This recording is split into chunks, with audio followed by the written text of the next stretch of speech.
नमस्कार साथियों, मैं ओम प्रकाश आप सभी का टॉप ऑफिसर क्लास के डिजिटल प्लेटफॉर्म पर हार्दिक स्वागत है, अभिनंदन करता हूँ।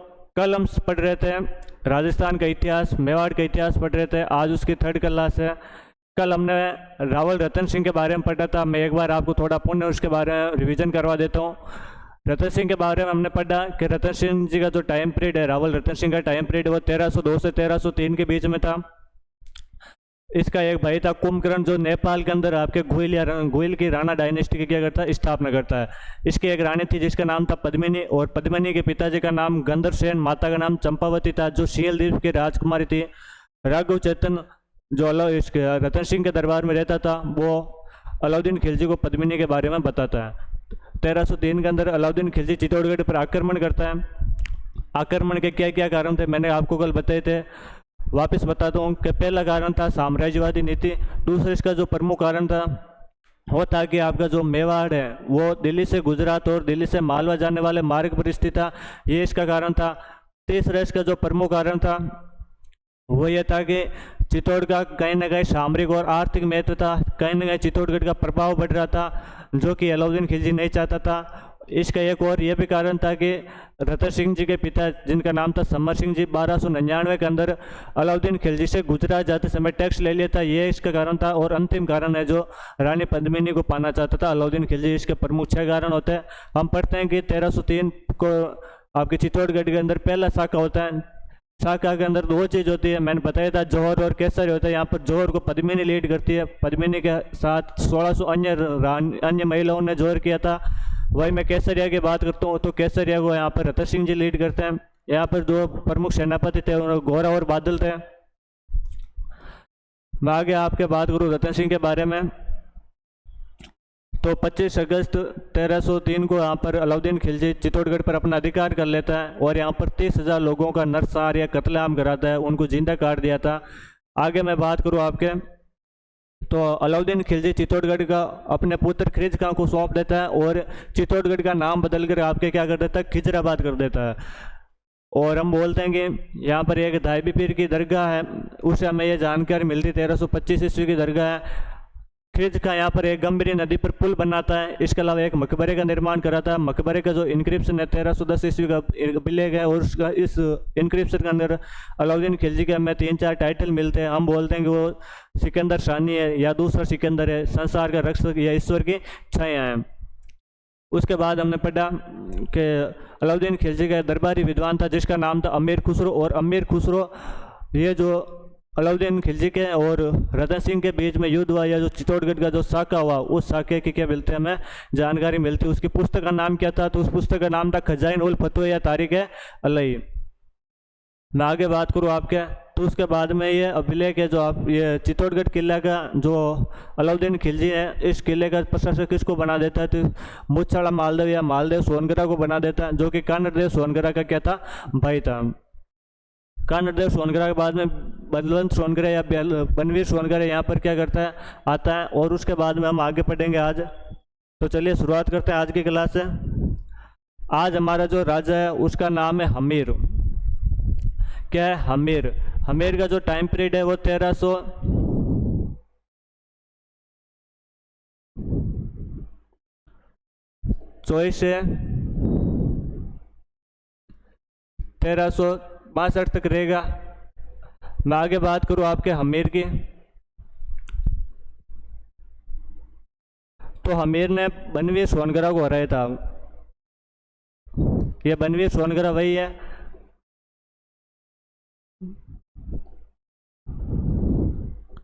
मालदेव सोनगरा का बेटा था बनवीर सोनगरा, और बनवीर सोनगरा को हराता है। इसके बारे में 2-4 बातें आपको और बताऊं हमीर के बारे में।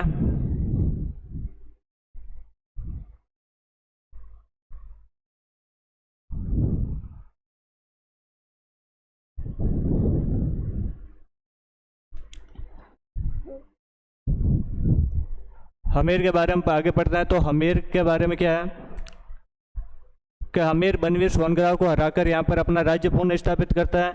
यहाँ से मेवाड़ की एक नई शाखा का प्रारंभ हो जाता है जिसका नाम था सिसोदा, अर्थात यहाँ पर सिसोदा शाखा का क्या हो जाता है, प्रारंभ हो जाता है।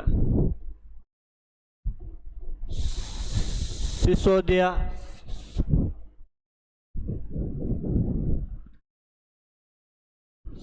सिसोदिया शाखा प्रारंभ हो जाते हैं यहाँ से।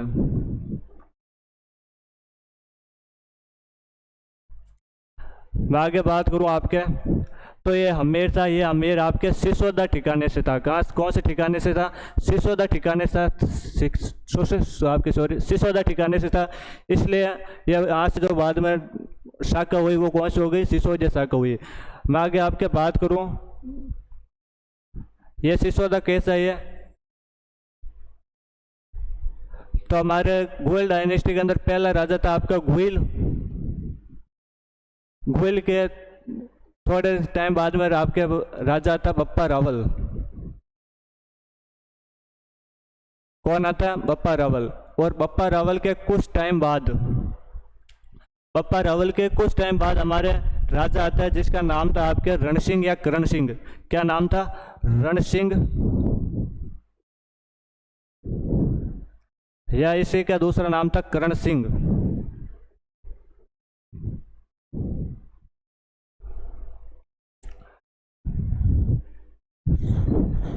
राजा का क्या नाम था आपका? रणसिंह या करण सिंह। इस रणसिंह या करण सिंह के दो पुत्र थे।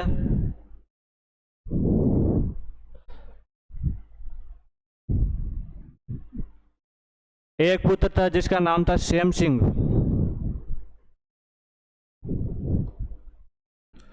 एक पुत्र था जिसका नाम था रहाब। और मैंने आपको कल भी बताया था कि जैसे भी कोई राज्य है, एक राज्य, एक भाई को राजधानी मिलती थी, जो राजधानी के अंदर राज किया करता था, जो बाकी भाई होते थे उनको छोटे छोटे क्या दिया जाते? ठिकाने दिए जाते थे। ये छोटे छोटे ठिकाने दे दिए जाते थे उनको। तो इस श्याम सिंह को तो यहाँ पर राजधानी मिली, तो ये तो यहाँ का हो गया राजा।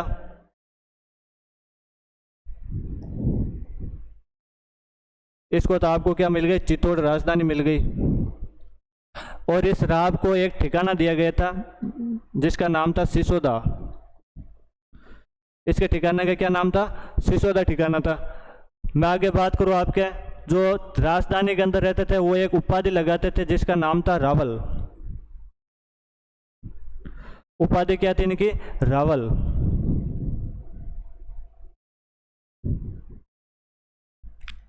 और जो आपके ये ठिकाने वाले थे, बाकी ठिकाने वाले, ये एक उपाधि लगाते थे जिसका नाम था राणा। तो ये इनकी क्या हो गई उपाधि? राणा उपाधि हो गई। मैं आगे बात करूं, आपके इस रावल उपाधि के अंदर 4-5 पीढ़ियों बाद में हमारे एक राजा होता है जिसका नाम था रतन सिंह, जिसके बारे में हम कल पढ़ रहे थे,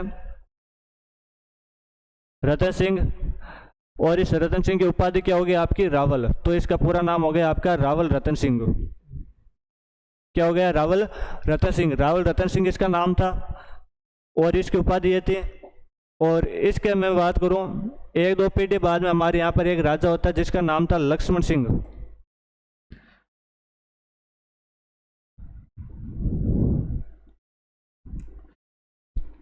क्या इस ठिकाने का जो था जागीरदार, उसका क्या नाम था आपका? लक्ष्मण सिंह नाम था।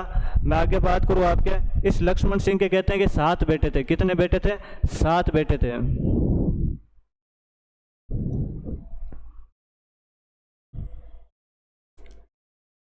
सातों के नाम याद नहीं रखने, हमें केवल 1-2 के नाम याद रखने। इसका एक बेटा था जिसका नाम था आपके हरि सिंह।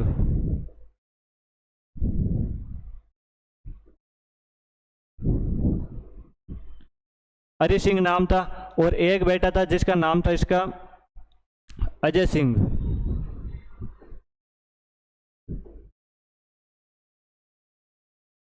जब चित्तौड़गढ़ का अलाउद्दीन खिलजी वाला युद्ध हुआ था, कहते हैं कि उस युद्ध के अंदर ये जो लक्ष्मण सिंह थे और उसके जो 7 बेटे थे, सारे युद्ध के अंदर लड़ने के लिए जाते हैं और कहते हैं कि इसके अंदर ये सारे काम आ गए थे। एक पीछे बचता है, वो आपके बचता है आपके अजय सिंह। ये अजय सिंह क्या बचता है बाद में? पीछे बचता है, अजय सिंह ही बचता है। और इस अजय सिंह ने बाद में यहाँ पर सिसोदा ठिकाने के अंदर रहता है और इस अजय सिंह ने यहाँ का जो सिसोदा का जो ठिकाना था, वास के बाद में अजय सिंह के मरने के बाद में इसका पुत्र था सज्जन सिंह। उस सज्जन सिंह को यहाँ का जागीरदार नहीं बनाकर वो बना देता है इस हरि सिंह के पुत्र, और हरि सिंह से जो पुत्र था उसका नाम था हमीर। क्या नाम था? हमीर नाम था। बाद में सज्जन सिंह चला जाता हमारे महाराष्ट्र साइड। कहाँ चला जाता? आपके महाराष्ट्र साइड चला जाता है। और इस सज्जन सिंह के जस्ट 19वीं पीढ़ी के अंदर, कौन सी पीढ़ी के अंदर? 19वीं पीढ़ी के अंदर हमारे महाराजा शिवाजी हुए थे। तो ध्यान रखना, जो शिवाजी थे वो शिवाजी हमारे कौन से हमारे थे? तो शिवाजी सिसोदिया थे, जो कि हमारे इसके जो पूर्वज थे वो हमारे कहाँ से गए थे? मेवाड़ से गए हुए थे। तो ये थोड़ा ध्यान रखना। ये हमीर बाद में यहाँ से सिसोदा का था, इसलिए यहाँ से एक नई हमारी जो मैं बात करूँ एक शाखा प्रारंभ हो जाती गोइलों की, उसका क्या नाम था आपके? सिसोदा शाखा। सिसोदा शाखा क्या हो जाता है? हमारे यहाँ से प्रारंभ हो जाता है। तो सिसोदा, तो ध्यान रखना यहाँ से मेवाड़ की सिसोदा शाखा क्या होती है? प्रारंभ होती है।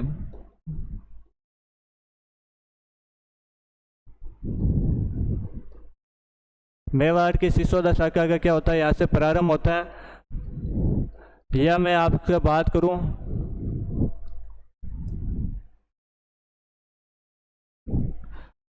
इसके अंदर देखो आप वापस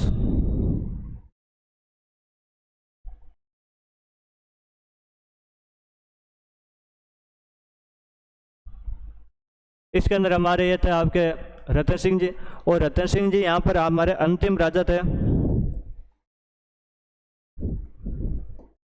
रतन सिंह अंतिम राजा थे।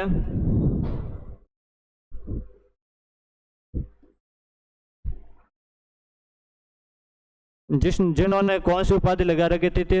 रावल उपाधि लगा रखी थी। तो यदि आपसे कोई पूछता है कि रावल शाखा का या रावल उपाधि लगाने वाला अंतिम राजा कौन सा था, तो हमारे कौन सा था? आपके रतन सिंह जी क्या थे? इसके बाद अंतिम राजा थे। और मैं यदि आपसे यहाँ पर बात करूँ, इनकी जो उपाधि थी वो कौन सी थी? हमारी राणा उपाधि थी। और राणा उपाधि लगाने वाला जो पहला राजा था वो हमारा कौन सा था? हमीर। तो ये भी ध्यान रखना, मैं उधर लिखा देता हूँ आपको कि राणा उपाधि लगाने वाला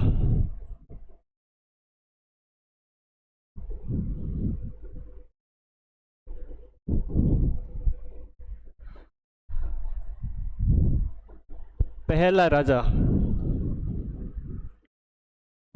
कौन है? हमारा हमीर।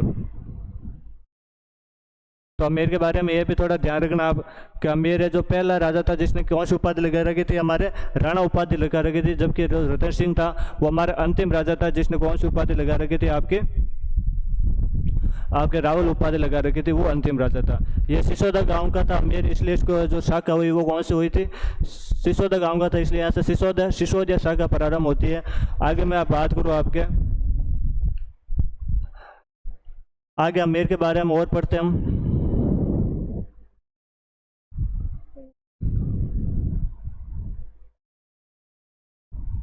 तो अगला आता है बैटल ऑफ सिंगोली का युद्ध।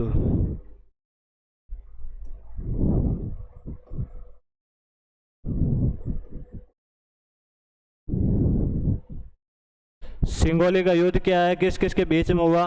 तो हम पढ़ते हैं सिंगोली के युद्ध की मैं बात करूं तो सिंगोली का युद्ध कहते हैं 1336 ईस्वी के अंदर हुआ। कब हुआ? 1336 ईस्वी का युद्ध है। इस युद्ध के अंदर किस किस के बीच में होता है ये युद्ध? तो एक हमारे मेवाड़ से साइड से था हमारा हमीर वर्सेज मोहम्मद बिन तुगलक।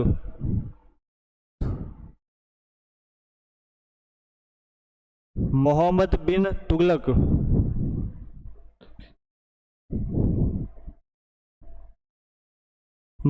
तुगलक के बीच में क्या हुआ था? ये युद्ध होता है। और इस युद्ध के अंदर हमीर की हमारी क्या हो गई थी? जीत हुई थी। तो हमीर की इसके अंदर क्या हुई थी? विजय हुई थी। तो ये थोड़ा ध्यान रखना कि बैटल ऑफ सिंगोली बांसवाड़ा में जगह पड़ती है। ये युद्ध किस किस के बीच में हुआ? तो हमीर और हमारे मोहम्मद बिन तुगलक के बीच में युद्ध होता है। इसके अंदर विजय किसकी होती है? तो हमारे हमीर की क्या होती है? इसके अंदर विजय होती है। मैं आगे पढ़े हमीर के बारे में। अगला आता है कंस्ट्रक्शन वर्ग, यानी हमीर के निर्माण कार्य कौन कौन से थे। हमीर के निर्माण कार्य,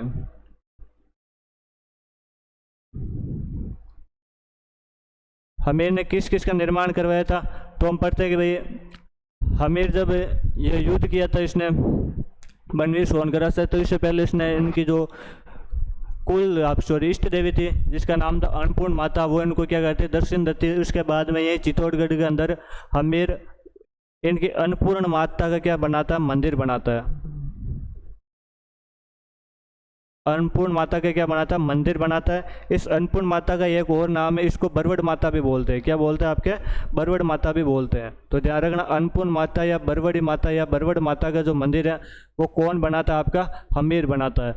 मैं आगे बात करूँ बरवड़ माता के बारे में, तो बरवड़ माता है वो घुइलों की क्या आपके इष्ट देवी है। घुइलों की क्या आपकी इष्ट देवी है।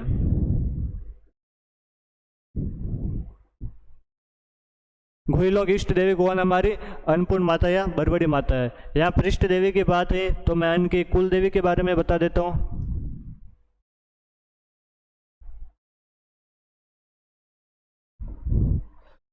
घुइलों की जो कुल देवी थी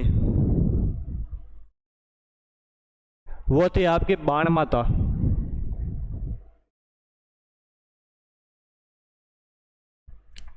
अब यहाँ पर आपके माइंड के अंदर क्वेश्चन आ रहा है कि आप सॉरी इष्ट देवी या आपके कुल देवी के अंदर क्या डिफरेंट है।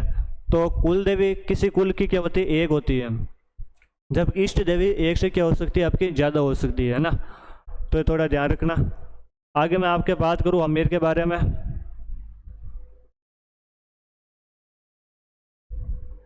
तो आता है हमीर टाइटल्स। हमीर की क्या क्या उपाधियाँ थी तो उनके बारे में पढ़ते हैं हम।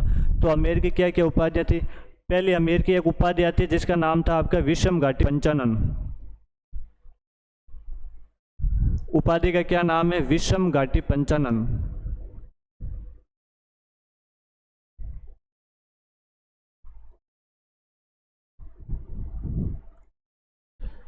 विषम घाटी पंचानन इनकी उपाधि थी। इसका मतलब क्या होता है, विषम का मतलब होता है कठिन, पंचानन पंचानन बोलते शेर को, और विषम घाटी पंचानन यानी कठिन युद्ध में किसके समान लड़ता है, जो शेर के समान लड़ता है, वो उसका मतलब क्या होता है, विषम घाटी पंचानन। और ये किसकी उपाधि है, आपके हमीर की उपाधि। ये उपाधि हमें कहाँ से मिलती है, तो हम पढ़ते हैं कि ये उपाधि हमें मिलती है कुंभलगढ़ प्रशस्ति से। किससे मिलती है, कुंभलगढ़ प्रशस्ति से मिलती है।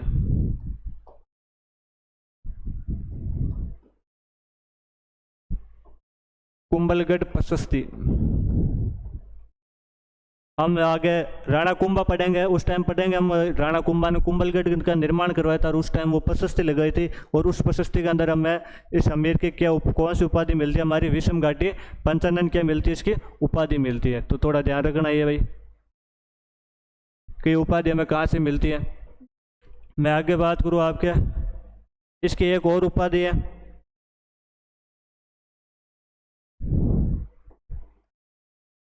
इसको मेवाड़ का उद्धारक कहा जाता है।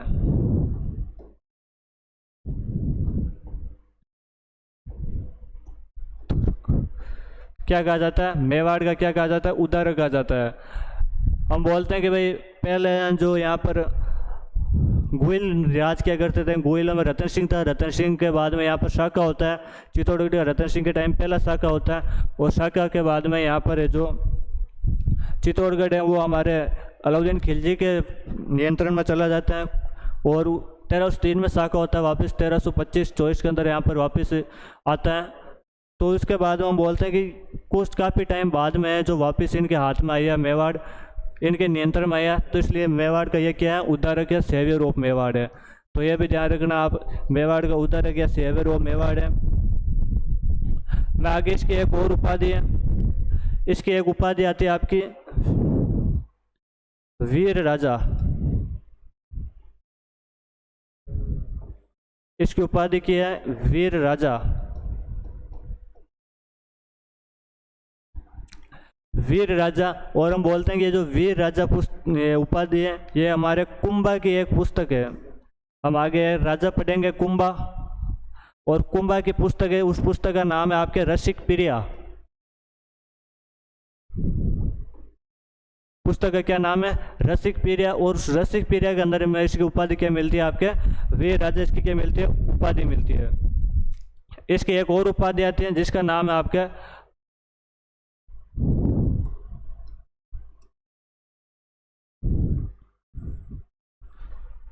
प्रबल हिंदू।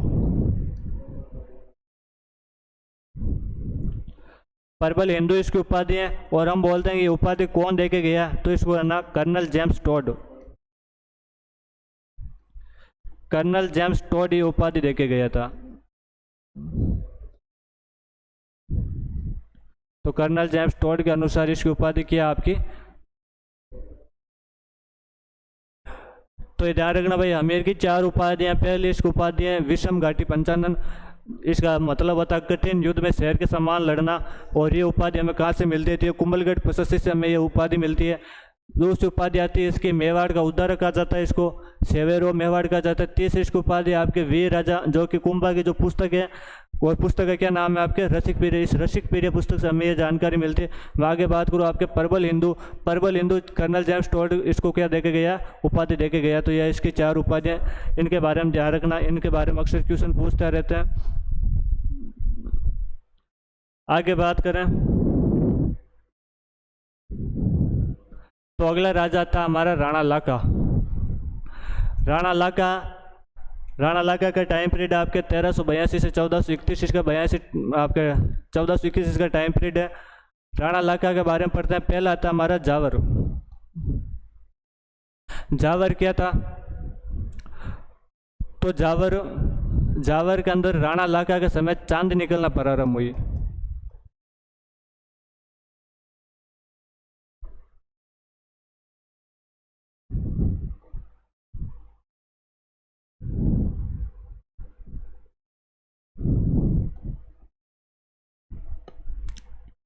हम फर्स्ट क्लास के अंदर पढ़ रहे थे, वहाँ पर मैंने आपको एक अभिलेख बताया था। उस अभिलेख का नाम था आपका सामोली अभिलेख।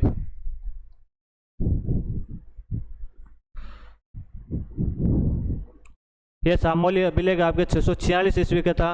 और यह अभिलेख हमें गोइलों के बारे में जानकारी देने वाला प्राचीनतम अभिलेख था। मैंने आपको उस दिन भी बताया था। यह अभिलेख यहाँ पर हमें जावर के अंदर खनन उद्योग की क्या देता है? जानकारी देता है। तो ध्यान रखना, जावर में खनन उद्योग की जानकारी देने वाला अभिलेख है।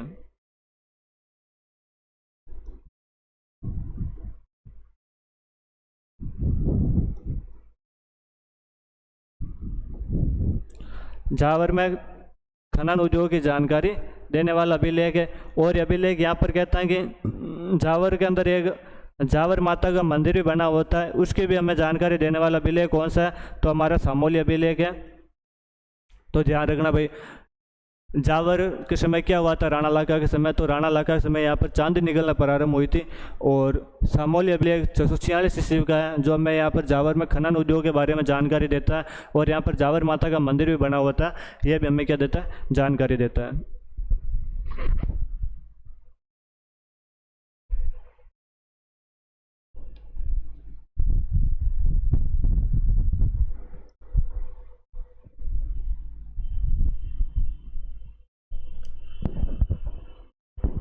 आगे बढ़ते हैं।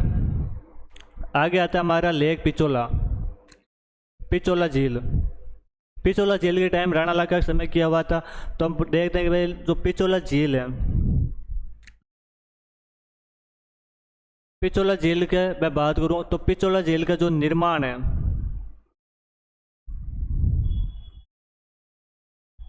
वो एक हमारे बंजारे ने करवाया था। किसने करवाया था? बंजारे ने करवाया था। बंजारे क्या होते हैं? तो बंजारे हमारे घुमक्कड़ व्यापारी होते हैं। बंजारे क्या होते हैं? हमारे घुमक्कड़ व्यापारी होते हैं।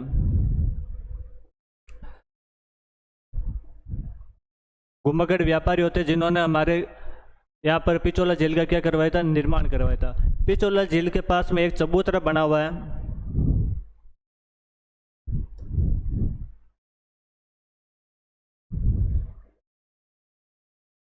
पिचोला झील के पास एक चबूतरे का निर्माण करवाता है। चबूतरे का क्या करवाता, आपका निर्माण करवाता। तो ध्यान रखना भाई कि राणा लाखा ने जो यहाँ पर क्या करवाया था, एक चबूतरे का क्या करवाया था, निर्माण करवाया था। तो ये थोड़ा ध्यान रखना राणा लाखा के बारे में। मैं बात करूँ यहाँ पर थोड़ी आपको एक स्टोरी सुनाऊँ, तो कहते हैं कि राणा लाखा के दरबार में एक बार एक नट आ रखा था। नट वो होते हैं जो जैसे इस साइड से इस साइड एक रस्सी बांध देते हैं और उस रस्सी के ऊपर जो खेल दिखाते हैं वो नट होते हैं, और उनकी जो पत्नी होती है वो होती है आपकी नटनी। और यहाँ पर पिचोला जेल के पास में एक नटनी के चबूतरे का निर्माण करवा था। जो नटनी आ रखी थी इनके एक बार राज्य में, और वो नट जो नटनी का जो पति था वो राणा लाखा के दरबार में आता है। वो उसको कहता है कि मेरी जो नटनी है वो आपके पिचोला जेल के भेजो, आर पार है जो रस्सी पर चल जाएगी। राणा लाखा को लगा नहीं यार ऐसा थोड़ी हो सकता है, और राणा लाखा ने उस टाइम एक इनाम की घोषणा की कि यदि तेरी जो नटनी पिचोला झील को क्रॉस कर लेगी तो मैं आधा राज्य है जो तेरे को क्या कर दूंगा, दान में दे दूंगा, तेरे को इनाम दे दूंगा, गिफ्ट कर दूंगा। अगले दिन प्रतियोगिता स्टार्ट हुई और कहते हैं कि वो जो नटनी थी वो लगभग आधी पिचोला को क्रॉस कर चुकी थी, आधी पिचोला को क्रॉस कर चुकी थी। अब राणा लाखा को लगा कि यार ये जो आपके क्रॉस कर लेगी हमारा आधे राज्य चले जाएगा। पास में एक मंत्री आपके खड़ा था और वो मंत्री राजी हो रहा था बहुत ज़्यादा। तो राणा लाखा ने कहा कि तू क्यों राजी हो रहा है, यदि मेरा आधा राज्य चला गया तो बाद में मेरे मंत्रियों की भी आधी जरूरत पड़ेगी, मैं सबसे पहले है जो तेरा ही ट्रांसफ़र करूँगा।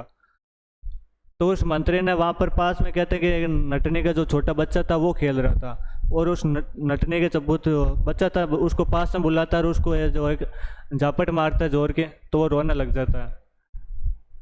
और बाद में जो नटनी है उसका जो ज्ञान है वो उस बच्चे की तरफ चला जाता है, और बाद में है जो वो नटनी है कहते हैं कि उस रस्सी से नीचे गिर जाती है, पिचोला जेल में गिर जाती है और वहाँ पर मर जाती है। तो राणा लाखा है जो उस नटनी के याद में या पिचोला जेल के पास में एक नटनी के चबूतरे का क्या करवाता, आपका निर्माण करवाता। तो ये थोड़ा ध्यान रखना आप। मैं आगे राणा लाखा के बारे में बात करूं तो अगला आता है कुंभाहाड़ा। कुंभाहाड़ा कौन था, तो ध्यान रखना एक यदि मैं आपको लाइन लिखूं कुंभाहाड़ा के बारे में तो ध्यान रखना कि कुंभाहाड़ा नकली बूंदी की रक्षा करते हुए मारा गया। नकली बूंदी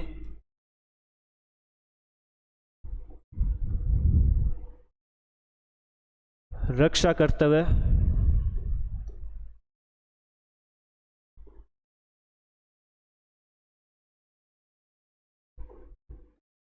नकली बूंदी की रक्षा करते हुए क्या गया, आपके मारा गया था।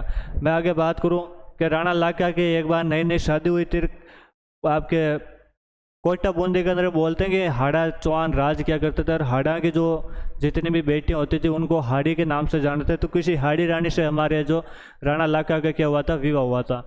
और राणा लाखा वो यहाँ पर आती है,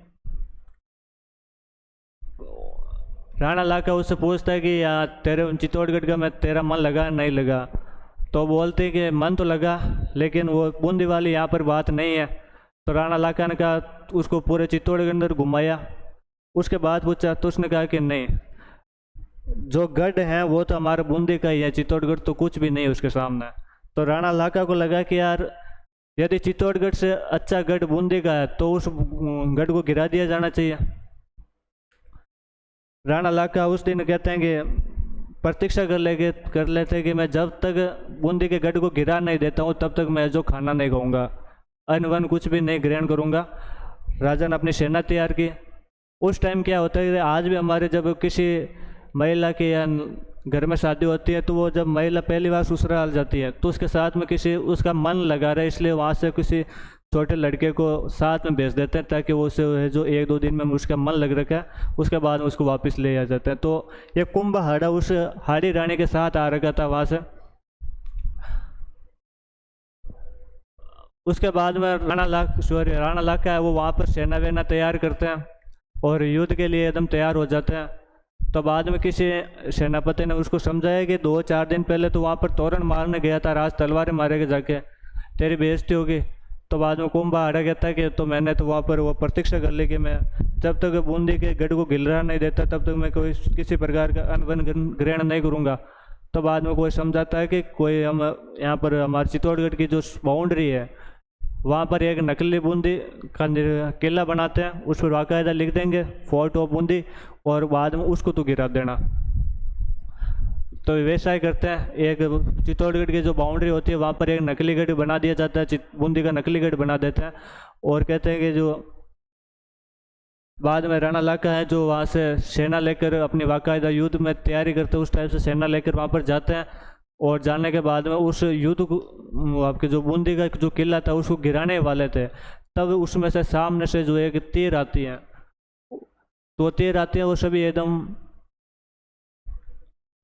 देखने लग जाते हैं कि यार ये तीर आया कहाँ से। तो वहाँ पर अंदर जाते थे, तो अंदर जाकर देखते हैं कि जो कुंभा हाड़ा था जो उस हाड़ी रानी के साथ मारा गया था बालक, वो इस किले के अंदर है। और उसको कहते हैं कि जब तक बूंदी का एक एक हाड़ा जिंदा है तब तक आप बूंदी के किले को यूँ आग उठा के भी नहीं दे सकते। तो वो कुंभा हाड़ा था। बाद में कहते हैं वो कुंभा हाड़ा एकदम जिद पर अड़ गया था कि मैं बूंदी का नकली किला भी नहीं गिरने दूंगा। तो उसके बाद में कहते हैं उस कुंभा हाड़ा को मार दिया गया था। और उसके बाद में जो बूंदी का नकली किला गिर रहा है, और उसके बाद में हमारे राणा लाखा जी है वो वापस चित्तौड़ आए। तो ध्यान रखना कि कुंभा हाड़ा था जो उसने नकली बूंदी की रक्षा करते हुए क्या गया आपका मारा गया था। आगे हमारा आता है हंसा भाई।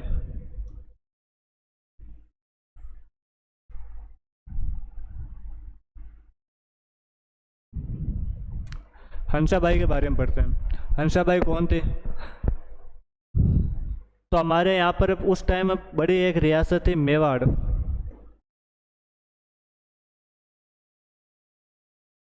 मेवाड़, और मेवाड़ के समकालीन एक सबसे बड़ी हमारी इधर रियासत थी जिसका नाम था मारवाड़। मेवाड़ जो रियासत थी उसके समकालीन कौन सी रियासत थी? हमारी मारवाड़ रियासत थी। मेवाड़ के अंदर हमारे यहाँ पर जो राजा था उसका नाम था राणा लाखा।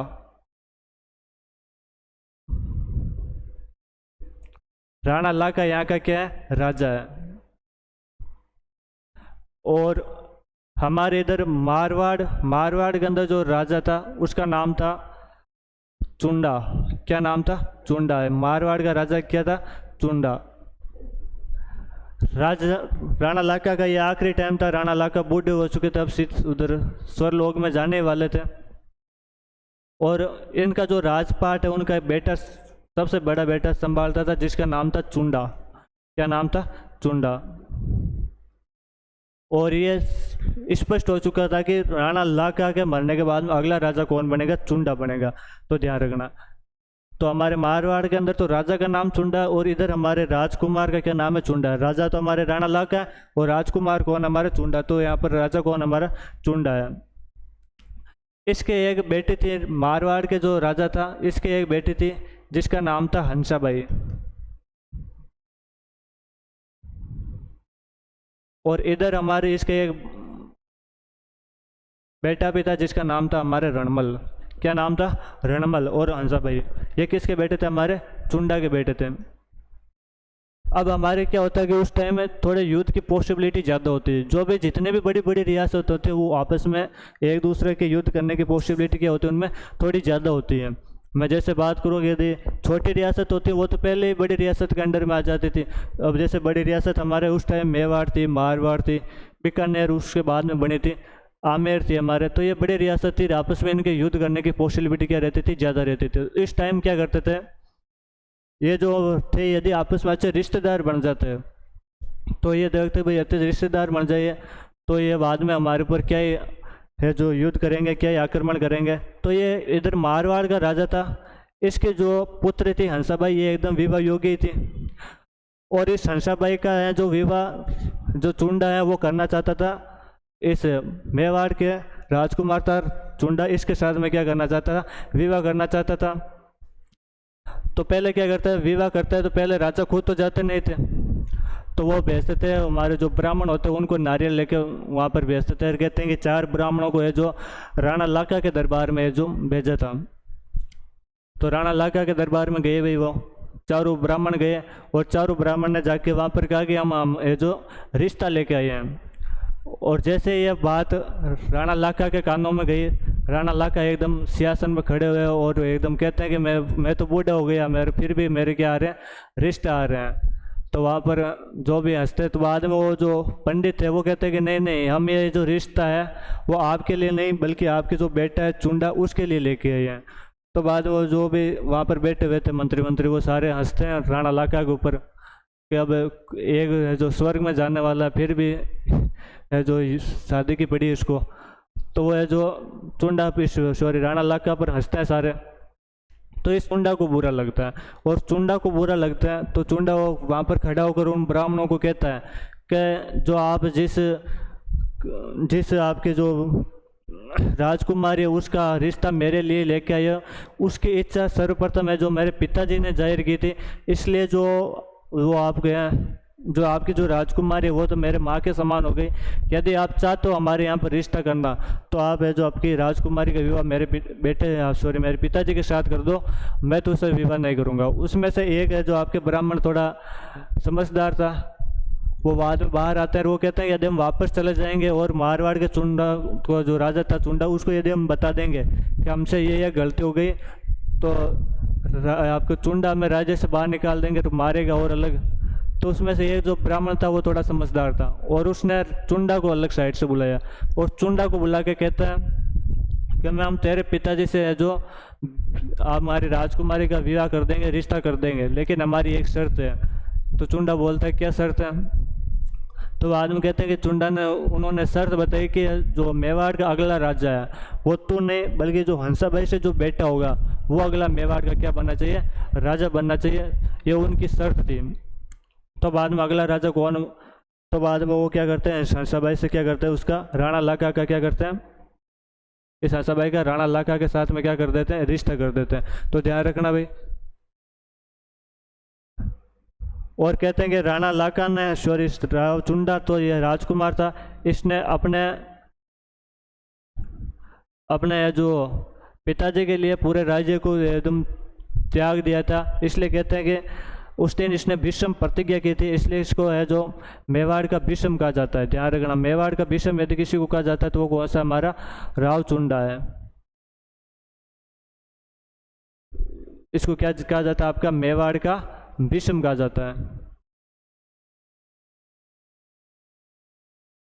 किसने इस टाइम भीषण प्रतीक्षा लेते और कहा था कि जो मेवाड़ का अगला राजा है वो मैं नहीं बनूंगा बल्कि हंसाबाई का जो बेटा होगा वो अगला क्या बनेगा, मेवाड़ का राजा बनेगा, इसलिए इसको क्या कहा जाता है, मेवाड़ का क्या कहा जाता है, भीष्म कहा जाता है। मैं आगे बात करूँ आपके, और ये भी देख लेना कि भाई हंसाबाई का जो विवाह है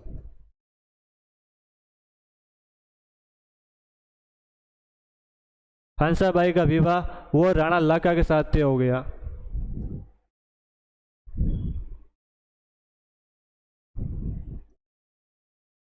राणा लाका के साथ किया गया।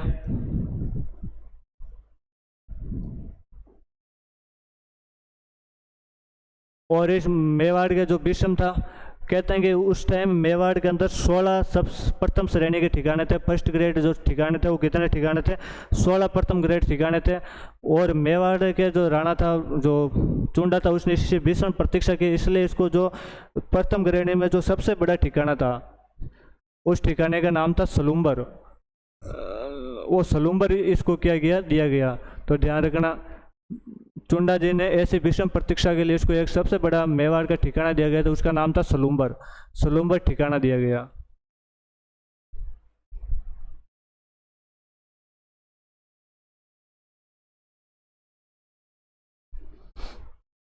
ये थोड़ी बात राणा भाई, इसको राणा लाका को जो बेटा था उसको क्या कहते हैं आपका,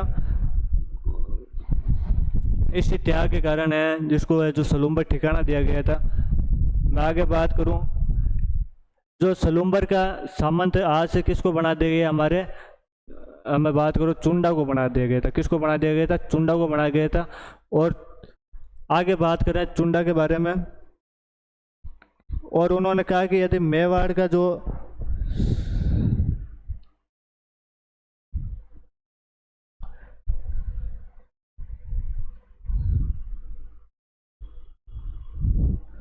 इन्होंने कहा कि यदि जो सलूम्बर का सामंत है, आज से सलूम्बर का सामंत किसको बना दिया गया, चुंडा को बना दिया, और सलूम्बर के जो सामंत है उसको सामंत को एक विशेष अधिकार दिए गए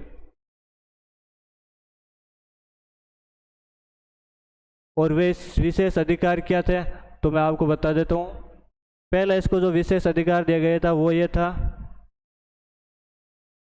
कि मेवाड़ के राजाओं का राज तिलक कोरोनेशन सेरेमनी, मेवाड़ के राजाओं का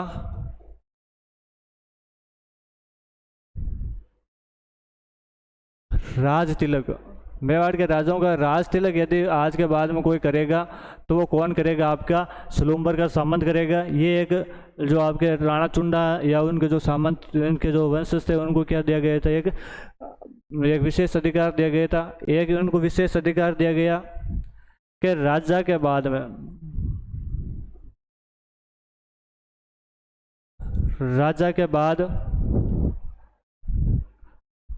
जो भी हमारे दस्तावेज होंगे, दस्तावेज पत्रों पर यदि किसी के सिग्नेचर होंगे तो वो किसके होंगे? सलूम्बर के सामंत के होंगे। दस्तावेज पत्रों पर हस्ताक्षर करेगा। तो ये एक और इसको दूसरा विशेष अधिकार दिया गया था। इसको एक और अधिकार दिया गया था, वो ये अधिकार दिया गया ताकि यदि राजा राजधानी के अंदर नहीं है तो राजधानी को बाद में कौन संभालेगा? तो वो अगर आपके सलूम्बर का सामंत होगा। तो ध्यान रखना, राजा की अनुपस्थिति में, राजा की अनुपस्थिति में राजधानी संभालेगा।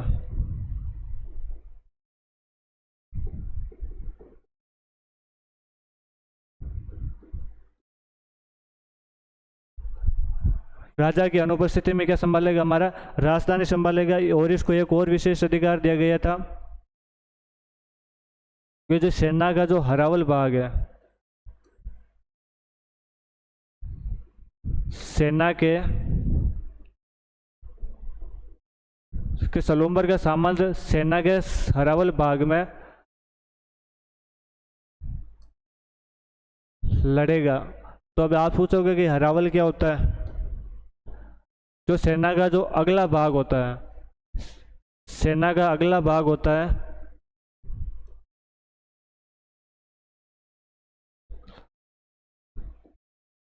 उसको बोलते हैं हम हरावल। क्या बोलते हैं? हरावल। और जो सेना का जो पिछला भाग होता है,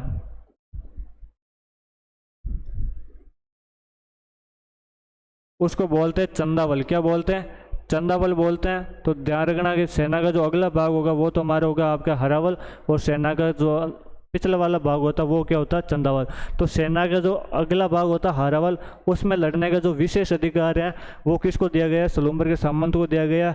या मैं सीधा सीधा ये बोलूँगी, यदि आज के बाद में मेवाड़ वालों का किसी से भी युद्ध होगा तो उस युद्ध के अंदर जो सेना का जो सेनापति होगा वो हमारे कौन सा होगा? सलूम्बर का क्या होगा? सामंत होगा। तो ये था हमारे। और हम बाद में पढ़ते हैं भाई हंसाबाई से और राणा लाखा से जो बेटा होता है उसका नाम था मोकल। क्या नाम था? मोकल। और इस मोकल के बारे में हम नेक्स्ट क्लास में पढ़ेंगे।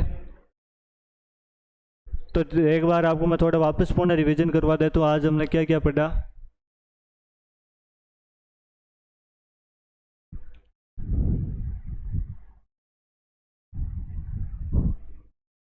आज हमने स्टार्ट किया था हमीर से। हमीर बोलते हैं कि भाई हमीर ने जो सबसे पहले जो आपके बनवीर सोनगरा को, बनवीर सोनगरा से हमारे जो इसने बनवीर सोनगरा को हरा के चित्तौड़ पर पूर्ण अधिकार किया था। और इसने सिंगोली का युद्ध लिया। सिंगोली का युद्ध में हमीर और मोहम्मद बिन तुगलक के बीच में युद्ध होता है। इसमें हमीर की क्या होती है? जीत होती है। बांसवाड़ा में ये जगह है आपके। और 1336 में युद्ध होता है। और हमीर का जो टाइम पीरियड था वो आपके 1324 से 1300, यहाँ पर 62 नहीं है 64, 1324 से 1300 क्या था? 64 था। मैं आगे बात करूँ कि इसका निर्माण कार्य क्या था, तो इसने अपने अन्नपूर्ण माता, जिसको बरवड़ माता के नाम से भी जानते थे, उसका मंदिर बनाया था। वही मैं बात करूँ आपकी इनकी कुल देवी थी बाण माता, उसका भी क्या बनाता है? मंदिर बनाता है। उसके बारे में ये थोड़ा ध्यान रखना कि भाई रावल शाखा लगाने वाला जो अंतिम राजा था वो हमारे रतन सिंह था, और राणा जो शाखा लगाने वाला जो पहला राजा था वो हमारे अमीर था। और कैसे गुहिल से आपकी सिसोदिया शाखा प्रारंभ हुई, तो वो मैंने पूरे इस डायग्राम के माध्यम से आपको समझाया था। थोड़ा आपको वापस समझा देता हूँ कि हमारा पहला जो राजा था वो था हमारा गुहिल था, और गुहिल के बाद में बप्पा रावल आता है। बप्पा रावल के एक बाद में राजा आता जिसका नाम था हमारे रण सिंह या करण सिंह। करण सिंह के दो बेटे थे, श्याम सिंह और रहाब। श्याम सिंह को चित्तौड़गढ़ की राजधानी दी गई और थी, और ये जो उपाधि लगाते थे वो कौन सी थी, हमारी रावल उपाधि थी। और जो रहाब दूसरा बेटा था उसको सिसोदा ठिकाना दिया गया था, और सिसोदा ठिकाने वाले कौन सी उपाधि लगाते थे, राणा उपाधि लगाने वाले लगाते थे। तो मेवाड़ के यहाँ से कौन सी उपाधि वाले राजा प्रारंभ हो गए, तो राणा उपाधि वाले राजा प्रारंभ हो गए। और इसके जो बेटा था उसका नाम था लक्ष्मण सिंह। लक्ष्मण सिंह के कहते हैं कि 7 बेटे थे, जो 7 है वो चित्तौड़गढ़ का जो पहला शाखा हुआ था उसमें काम आ गए थे। ये एक अजय सिंह पीछे बसता है, और अजय सिंह का जो बेटा था सज्जन सिंह वो आगे महाराष्ट्र चला जाता है, और इसकी जस्ट 19वीं पीढ़ी के अंदर